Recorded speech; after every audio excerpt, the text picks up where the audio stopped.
My name is Olivia Nicastro, and I have the social and cultural lens. This is Lillian Nalavenko with the economic lens, and Anna Maris with the historical and political lens, and our topic was the war on drugs. In 1971, Richard Nixon began the war on drugs, which was an anti-drug initiative that used harsher drug policies to wipe drugs off the streets, but instead of doing more good, it ended up doing more harm. September 14, 1986, Nancy Reagan continued the war on drugs with her Just Say No campaign. This campaign, again, like Nixon's, ended up doing more harm, and it caused a society that targeted minority communities and resulted in mass incarceration. In 1980, incarceration rates were much lower than they are now. There were about 50,000 people in jail at that time, but by 2016, that number had skyrocketed to almost 450,000, with 67% of those prisoners being African American. Because of the excessive numbers of minorities in U.S. prisons, we ask ourselves, should America continue its war on drugs? And our research concluded that no, America should not continue its war on drugs because it has created a society that targets and negatively affects minority communities. I researched this topic through the political and historical lens. My thesis was that the United States should not continue its war on drugs because it has heavily targeted and disadvantages minority communities in the United States. Since Richard Nixon declared the war on drugs in 1971, drug policies have been used to target minority communities in the United States. Several presidents have enacted anti-drug legislation that has proven to be much more harmful than helpful. One of these pieces of legislation, the Anti-Drug Abuse Act of 1986, was enacted under the Reagan administration. Mark Lamont Hill, who works for the American Civil Liberties Union Drug Reform Project, explains how this act led to sentencing disparities in the criminal justice system. The act set differential sentencing laws for crack and powder cocaine. This created sentencing disparities since the cheaply priced crack was more popular among poor black drug users, while the more expensive powder cocaine was used more frequently in richer white communities. Another policy, which is used by police officers in the war on drugs, is the stop and frisk rule. The rule states that if and when a police officer observes unusual conduct by someone, the officer is then entitled to conduct a limited search of the person. This policy has allowed officers to stop and question a person they believe is engaging in criminal activity even without probable cause.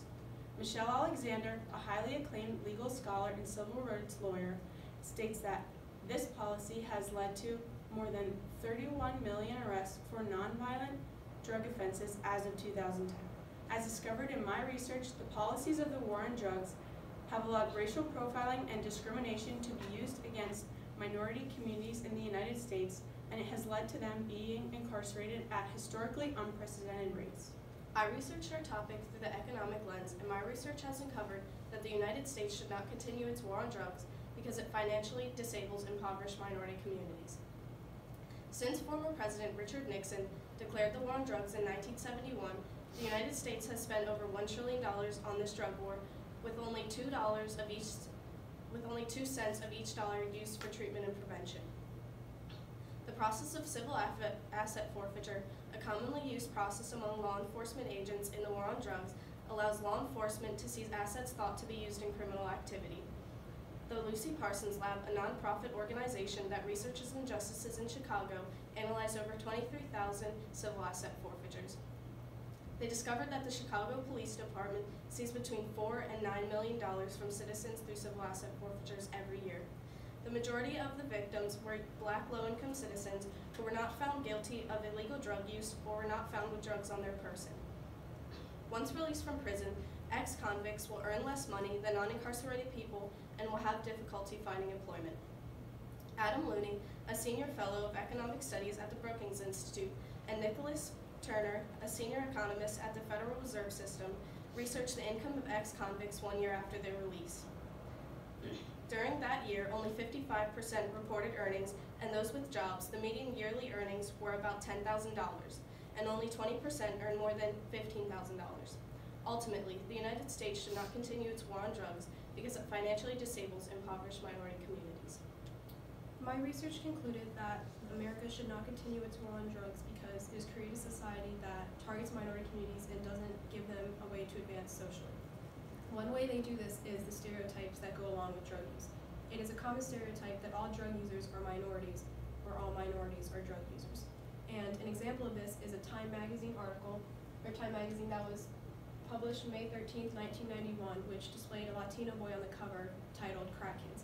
And this went along with that same stereotype that because they are minorities, they are automatically assumed to be involved with drugs. And this is backed up by Deborah Small, a psychology professor at Wharton University, who says that even though African Americans only make up 13% of all drug users, they are 35% of the drug users in U.S. prisons right now. And because of the excessive amounts minorities are stereotyped and arrested, they also suffer the consequences of incarceration much more than other races. According to Sarah Wakefield, associate professor at Rutgers School of Criminal Justice, and Christopher Wilderman, associate professor at Cornell University, children with incarcerated parents exhibit 33% more behavioral issues than children without a parent that is incarcerated. And these behavioral issues don't just stop at a young age. They can follow them into adulthood, where they can have trouble finding a higher education or getting an honest job. And according to Diane and Edward Reed, who are authors of many articles in the Social Justice Journal, a large proportion of these same kids with incarcerated parents will engage in criminal activity. And because of this, because these minorities are stereotyped and imprisoned more, resulting in their children being imprisoned more, the minority communities are just in a detrimental loop because of the war on drugs. Although the war on drugs has had more negative outcomes than positive, several politicians still voiced their support for its continuation. Donald Trump, the 45th President of the United States, declared the opioid crisis a national emergency in a 2017 speech. Trump highlights the importance of enforcing the law and arresting drug dealers, making it clear that he supports past drug control policies used in the war on drugs. However, his approach to ending the war on drugs by enforcing policies that have been proven to be ineffective in the past will only worsen the drug problem. Arresting and locking up more drug criminals will not win us the drug war, as it will only add to the number of blacks and Latinos ending up in U.S. prison systems. Jody Whitley, who has a Bachelor of Arts in Political Science, argues that heavier drug laws will do more harm than good. The majority of people arrested for drug use are not educated on their actions, so the harsher drug laws will not change their course of action. He also argues that harsher drug laws can, quote, serve as an incentive to commit further violent acts, because criminals who are aware of the new law may be more violent or desperate when officers try to arrest them. This brings us to our team solutions. Doug McVeigh, founder of Drug War Distortions, proposes sending drug offenders to rehabilitation centers as an alternative to incarceration. A potential limitation to this is that numerous drug offenders relapse, which could result in a short-term prison sentence. However, McVeigh states that New York's rehabilitation programs have significantly reduced recidivism and drug use rates, increase the chances of finding employment, and save money over the cost of incarceration. New York has reported that rehabilitation treatments are about half the cost of imprisoning someone for the average term. This brings us to our next solution. Stephen Rolls, a policy analyst at the drug reform organization Transform, proposes legalizing and regulating certain drugs as a possible solution to the failed war on drugs. He explains that this will decrease the harm by placing the drugs in the hands of government officials who can appropriately control and regulate them. This solution has been proven to work in Portugal, where drug use among young people has fallen since all drugs were decriminalized in 2001. The limitation to this is that creating a government-controlled system that has the most benefits and the least risk to regulating drugs could likely be very challenging and costly. However, Ethan Nadelman, founder of the Drug Policy Alliance, explains that decriminalizing and regulating certain drugs will improve public safety, save taxpayer money, eliminate black markets, and reduce crime rates and violence. Thank you.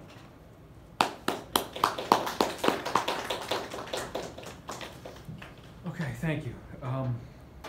Anna, we're going to start with you and then move right to left per the camera. So first question then. Anna, give one specific way that your thinking changed as a result of learning about Olivia's findings. Well, my thinking changed as a result of Olivia's findings because she, her research was mostly about the social effects on prisoners, in prison and after release, and even the effects on their children. And this really put my research into perspective because mine was more about the legal aspects and policies and the numbers of people who are incarcerated, but her research focused more on the social effects and the things that a lot of people a lot of times don't think about, like you can't find a job after being incarcerated, and it's harder to succeed in life, and it's harder to get married. I think all of her research and her claims really put my research into perspective and made me think differently. Okay, thanks. Lily, reflecting on your partner's work, which one had the greatest impact on your overall understanding of the problem? I would say Anna's lens and perspective had the greatest impact on my understanding of our problem, because in one of her claims, she highlights the stop and frisk rule, which allows police officers to stop any citizen who looks suspicious or they look like they're committing criminal activities. And this made me think differently about our problem, because overall, this made me think differently because she talks about the stop and frisk rule, and I talked about how civil asset forfeitures take money. So I thought about how